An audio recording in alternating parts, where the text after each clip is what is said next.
Welcome back. आगे बढ़ते हैं और आज अदलिया में जो एक दिलचस्प सूरत हाल पैदा हुई है आईनी बेंचेस के बारे से, उस पर बात करते हैं। विशाल राय साहब, आपसे जानना चाहूँगा, आप क्या समझते हैं? आप मेरे ख्याल में ब्रेक से पहले का भी एक जवाब देना चाह रहे हैं मुज़ाकरात के हवाले से, वो भी कमेंट करिए, लेकिन साथ ही ये सवाल भी ले लीजिए कि आज जिस तरह से रिमार्क सामने आए, जैसे मोहम्मद अली मजहर के, जैसे जमाल बंदोखेल के 7 रुकनी जो ये इस वक्त बेंच है, यही फुल कोर्ट है, फुल कोर्ट के हवाले से सवाल उठाया गया। तो क्या अब यही समझा जाए कि ये 7 रुकनी जो बेंच है, इसी को फुल कोर्ट ही कंसीडर किया जाएगा सुप्रीम कोर्ट में? क्या ये कोई कंफ्यूजन तो नहीं पैदा हो रही? अच्छा, नकी साहब, पहले वो सहन चौधरी साहब बात कर रहे थे और वो कह रहे थे, जिस तरह आप कह रहे थे कि क्या उनके मुतालबात मान जाएगी। आपको पता है 2014 का धरना हुआ था, तो इमरान खान की मांग पर जुडिशल कमीशन बना था। इस तरह इमरान खान की जो मांग है ना, उसकी जुडिशल कमीशन के हवाले से या दूसरा कुछ चीज़ें उसकी इमरान खान की मुतालबात मान लिए जाएंगे, और ये मैं समझता हूँ कि अच्छी बात है जी। और ये मुल्क में जो रोज़ाना एहतजाज ये आगे पीछे ये नहीं होना चाहिए। अच्छा, मैं जो आपने सवाल किया, सवाल ये है जी कि 7 रुकनी बेंच आज वो उस केस की समाअत थी, तो जस्टिस मोहम्मद अली मजहर ने कहा जी कि 26वीं आईनी तरमीम के बाद फुल कोर्ट वाला मामला जो है ना वो ख़त्म हो गया। जिस बात जस्टिस जमाल बंदोखेल ने नवाज दिया कि जी यही इसी को फुल कोर्ट समझा जाए। और एक तरफ जस्टिस जमाल बंदोखेल आज ये कह रहे थे, तो 2 दिन पहले जो जस्टिस मोहम्मद अली मजहर है वो एक केस की समाअत के दौरान कह रहे थे कि ये जो आईनी बेंच है ये सो मोटो इसके पास इसकी पावर है। हालांकि 26वीं आईनी तरमीम के हवाले से आप एक नोट पर भी सो मोटो नहीं ले सकते। सो मोटो का अख्तियार बिल्कुल मुकम्मल सुप्रीम कोर्ट का ख़त्म कर दिया गया। और ये जो अभी अब देखें ना, अभी जजेस को भी नहीं पता कि ये 26वीं आईनी तरमीम क्या है जी। अब सुप्रीम कोर्ट के अंदर इस वक्त 2 क्लासेस बन गई हैं। ये जो मौजूदा जो आईनी बेंच के सरबराहान हैं ना, और जो लोग बैठे हुए हैं, ये खुद को मैं माफ़ी के साथ, माजरत के साथ, बसत एहतराम, बड़े मज़्ज़ज़ जजेस हैं सारे, ये सुपीरियर समझते हैं खुद को। और जो बाकी जजेस हैं उनको समझते हैं कि जनाब ये वो क्या कि हिंदू में आता है शुद्र क्लास, पता नहीं फलाना फलाना फलाना, ये वो है। अच्छा। अभी से एक क्लास बनना शुरू हो गई है। और जिस तरह आईनी तनाज़ात उठ रहे हैं पिछले 3-5, अच्छा जी नकी साहब, पिछले 5 दिन हो गए जी सुप्रीम कोर्ट ऑफ पाकिस्तान का आईनी बेंच जो बनाया गया था, बड़ी शान और शौकत के साथ बनाया गया कि जनाब वो केसेस मुझे समझ नहीं आई कि ये पानी वाला केस आज लगा हुआ था, उसमें क्या आईनी नुकता था जी? जो घी मिल वाला लगा हुआ था उसमें क्या आईनी नुकता था? कोई एक केस की किसी की आईन की तशरीह हमारे सामने नहीं आई कि इसमें आईनी नुकता था। वो खादू वाले केस लगाए हुए उसमें क्या आईनी नुकता था जी? कोई आप लगाते हैं तो लगाएं प्रैक्टिस प्रोसीजर जो चैलेंज किया हुआ है, आप लगाते हैं तो लगाएं। इमरान खान की 12 पिटीशन पड़ी हुई है, उनमें से कोई लगाए। कुछ मुस्तरद भी की गई है, खारिज भी की गई है। सर यही है ना, जो केस किसी के वकील नहीं है, किसी के कुछ लोग मर गए, कोई खप गए, वही केस अपने सामने लगाकर अब टैक्स के 1200-1400 क्लब करके केस अपने सामने लगा दिए जनाब। और कहा जी ये आईनी बेंच इस वक्त जो है वो खुद को उसको समझ नहीं आ रही कि हम क्या करें। जिस तरह जस्टिस आयशा मलिक आज एक बेंच से उठ गई, उन्होंने कहा कि मैं इस बेंच में नहीं बैठूंगी क्योंकि मैंने वो एक निजी टीवी चैनल वाला मामला था, उन्होंने कहा मैंने उस फैसले में मैं बैठी हुई थी उस बेंच में। जस्टिस जमाल बंदोखेल भी उठ गए, उन्होंने भी कहा मैं इस बेंच में नहीं बैठूंगा। ये एक ऐसा मामला सुप्रीम कोर्ट के अंदर बन गया है और कन्फ्यूजन है कि यार ये हो क्या रहा है। और अब मैं आपको बताऊं नकी साहब, ये कड़वा फल अभी अगले हफ्ते ये खाना शुरू करेंगे, फिर पता चलेगा कि ये आईनी बेंच क्या बनाया था इन्होंने। ठीक है। अच्छा, अब इस पे परवेज इंदिरा साहब, अब जाहिर है अगर ये फुल कोर्ट भी 7 रुकनी। अच्छा एक मिनट, आपने फुल कोर्ट की बात की थी, मुझे ये बताएं जी, जस्टिस जमाल बंदोखेल ने भी फुल कोर्ट की बात की थी जी। 8 रुकनी बेंच ने फैसला दिया था, मखसूस नशिस्तों वाला अक्सरियती बेंच जो फैसला दिया था। अब 7 जज किस तरह उस केस को कलादम कर सकते हैं या उसको कर सकते हैं आगे पीछे? उसके लिए जरूरी है कि 9 रुकनी बेंच या 10 रुकनी 9 जज या 10 जज कहें जी कि वो मखसूस नशिस्तें इनको खैरात के तौर पर बांट दी जाए बाकी जमातों में, तो फिर तब वो फैसला कलादम हो सकता है। नहीं, वो तो कह रहे हैं, अदरवाइज 26वीं तरमीम के बाद हम ही हैं। नहीं, अब तो ये नौयत से बदल गई। 26वीं तरमीम के बाद कैसे जी वो आप तरमीम पढ़ें तो उसमें तो ये नहीं लिखा हुआ, उसमें फुल कोर्ट के हवाले से कहीं नहीं लिखा हुआ कि फुल कोर्ट क्या होगी। ये तो जजेस खुद कह रहे हैं कि फुल कोर्ट जो है ये 6 रुकनी 5 रुकनी 7 रुकनी बेंच यही फुल कोर्ट होगी।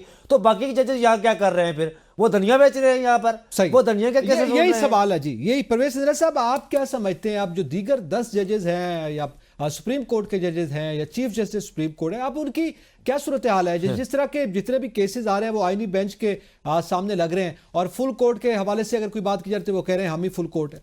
जी जी, मुझसे सवाल किया जी जी आपसे परवेज सिंधना साहब। अच्छा देखिए, ये अब जाहिर है थोड़ा सा हजम करना मुश्किल होगा। शुरू शुरू में आपको पता किसी भी चीज की तकलीफ काफी ज्यादा होती है।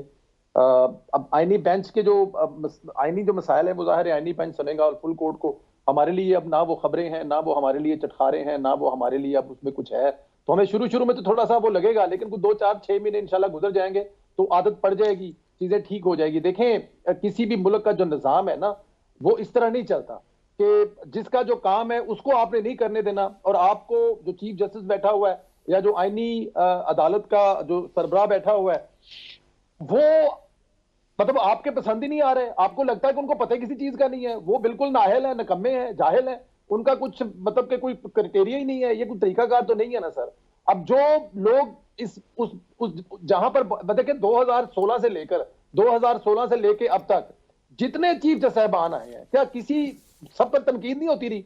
सबने अपनी अपनी मर्जी से अदालतें नहीं चलाई, जिसका दिल करे बिठा लिया, जिसका दिल करे निकाल दिया, जिसको दिल करे वो उसको दीवार के साथ लगा दिया। कादी फैसल साहब चीफ जस्टिस बनने से पहले कितने बेंचों में हुआ करते थे, क्या काम उनसे लिया जा रहा था अदालत में? अदालत का काम है अदालत को करने दे। ये एक ऐसा अभी रिसेंटली आईनी तरमीम हुई है, इस मुल्क की 2/3 अक्सरियत ने की है, इन्हीं का राइट है, इन्हीं का हक है। कल कोई और आएगा और वो 2/3 अक्सरियत लेके आएगा और उसको लगेगा ये निजाम 2/3 अक्सरियत सिंधना साहब कहाँ खैबर पख्तूनख्वा कहाँ शामिल था जी? उसमें सेनेट में खैबर पख्तूनख्वा कहाँ शामिल था सर? और लेकिन 2/3 अक्सरियत मौजूद थी ना। ओ सर ना इस तरह ना करे, 2/3 अक्सरियत आपका एक सूबा ही मुकम्मल उस सूबे सर ना करे, जो बात मानने वाली है ना सर उसको माने। एक सूबे की नुमाइंदगी नहीं है सर उसमें, आप 2/3 अक्सरियत की कर रहे हैं। 1 लाख रिपोर्ट आपके वकला सरापा एहतजाज है, पूरे मुल्क के वकला सरापा एहतजाज है, ये प्लाटू वाले वकला नहीं है। सुप्रीम कोर्ट पर 2/3 अक्सरियत तो भारी तो नहीं हो सकते। उन्होंने अब राजा साहब की बात तो नहीं सुनी। सर मेरी बात ना सुने, मैं आइन की बात कर रहा हूँ। मैं कौन होता उन्हें कहने वाला? तो वो बिल पास ना होता ना। मैं आइन कर वो सर जिस तरह बिल पास हुआ वो सबके सामने है ना, वो किसी से डका छुपा नहीं है कि बिल किस तरह पास हुआ। आप रात की तरह में लोगों को लेकर आते हैं, उनको उठाकर अगवा करके बिल पास करवाते हैं, ये कहाँ होता है दुनिया में? एक अपनी की जाती राय है ना, ये तो आपकी अपनी की जाती राय है ना, जिसको उठा लिया जिसको लिया। पाकिस्तान तहरीक इंसाफ के कितने एमएनए ने वोट दिया इसके हक में? एमएनए ने वोट दिया, छोड़े जी, सेनेट में उसकी नुमाइंदगी लिया खैबर पख्तूनख्वा की, और आप कह रहे हैं कि जनाब उसकी पूरा 2/3 से हुआ। सेनेट का होश ही पूरा नहीं है सर। तहरीक इंसाफ के लोगों को उठा लिया। परवेज सिंधना साहब सेनेट का होश पूरा नहीं है जी, आप कह रहे हैं 2/3 अक्सरियत से, कहाँ किस तरह 2/3 अक्सरियत से हुआ? क्या किसी भी तहरीक इंसाफ के सेंटर ने वोट दिया? तो इस किस्म की बातें छोड़ दें, ये पाकिस्तान की 2/3 चले वो कहते हैं मैं परवेज सिंधना साहब मैं आपसे ये पूछ रहा हूं कि मुझे ये बताएं जी, खुदा रहा मुझे ये बताएं कि सेनेट में सेनेट का होश पूरा था?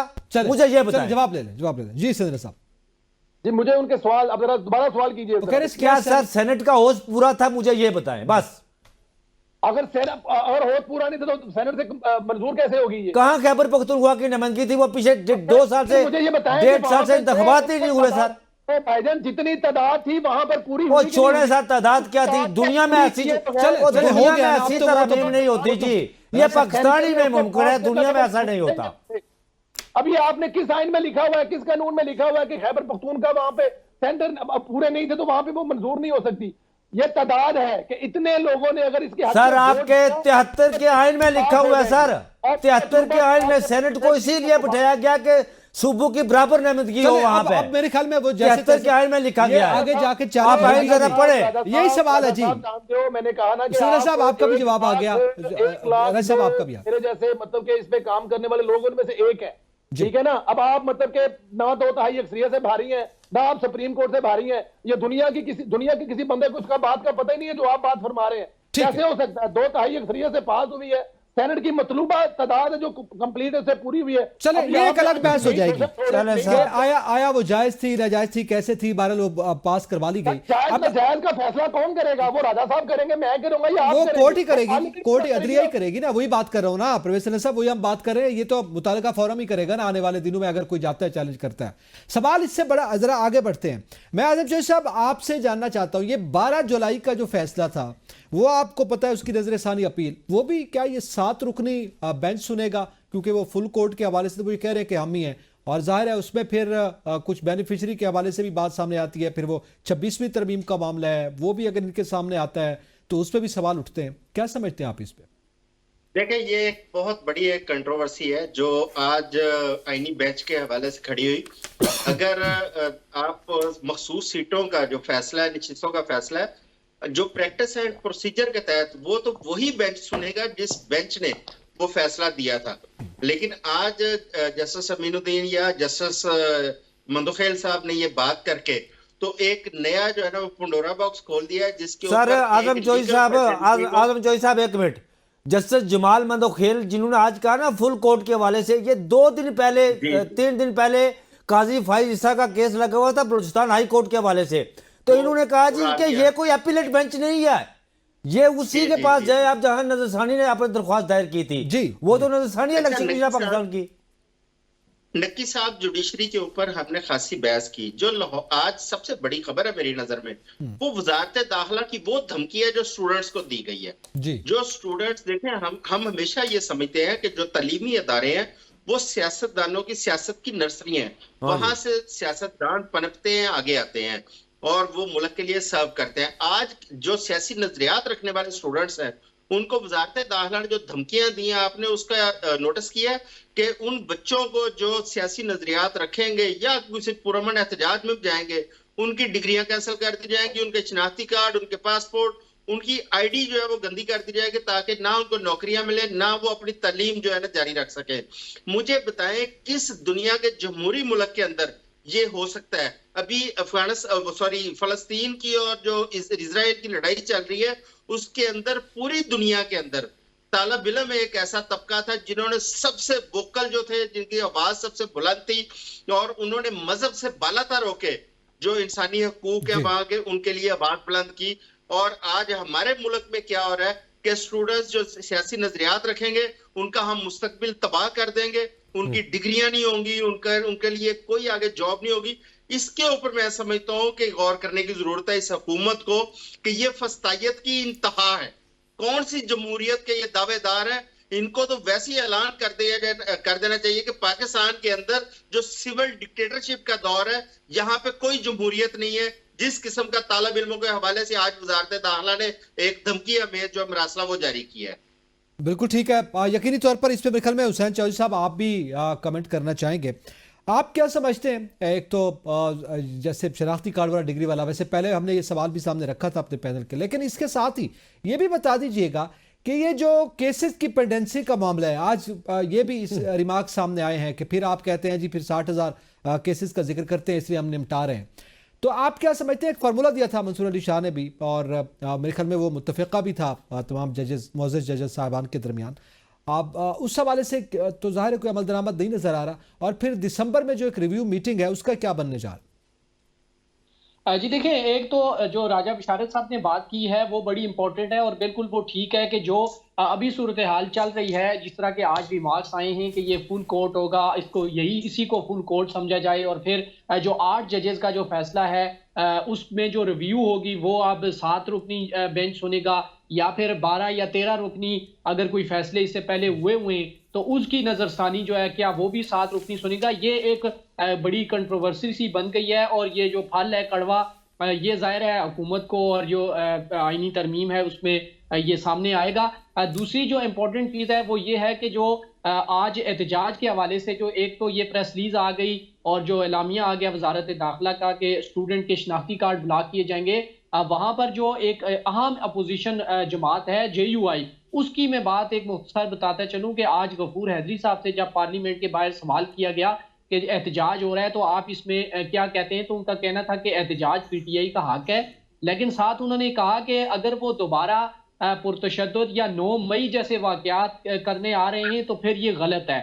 उनसे दोबारा पूछा गया कि क्या 9 मई पीटीआई ने किया है, तो उन्होंने आगे से एकदम कहा कि बिल्कुल उन्होंने किया है। तो ये भी हम देख रहे हैं कि जो पीटीआई और जेयूआई के दरमियान जो एक बड़ा अच्छा चल रहा था सिलसिला गुज़िश्ता डेढ़ माह से 1 माह से, अब वो भी अब थोड़े इख्तिलाफात की नज़र होता दिखाई दे रहा है। और ख़ासकर अली अमीन गंडापुर के हवाले से गफूर हैदरी साहब ने कहा कि ये संजीदा नहीं है बल्कि गैर संजीदा जो है वो शख्सियतें। दूसरी जानिब जहाँ तक एहतजाज की बात है, एहतजाज हर किसी का हक है। और स्टूडेंट, जिस तरह आज़म चौधरी साहब ने बताया कि जो स्टूडेंट्स हैं, ज़ाहिर है उसी ये नर्सरियाँ होती हैं और वो पढ़कर आगे इसी तरह फिर आगे सियासत पॉलिटिक्स का हिस्सा बनते हैं, सियासतदान बनते हैं। अच्छा, इसमें ज़ाहिर है यही एक सूरत हाल जो है वो डेवलप हुई है। अब इसमें परवेज संजीला साहब आप क्या समझते हैं? अब ज़ाहिर है इस सारी सूरत हाल में, लेकिन नहीं, अभी मैं संजीला साहब से एक सवाल रखना चाह रहा था लेकिन मुझे क्लोजिंग का कहा जा रहा है, तो इंशाल्लाह ताला फिर इसको किसी नेक्स्ट उस पर ही उठें। इसी के साथ ही तमाम पैनलिस्ट का शुक्रिया, इजाज़त दीजिए, अल्लाह हाफिज़।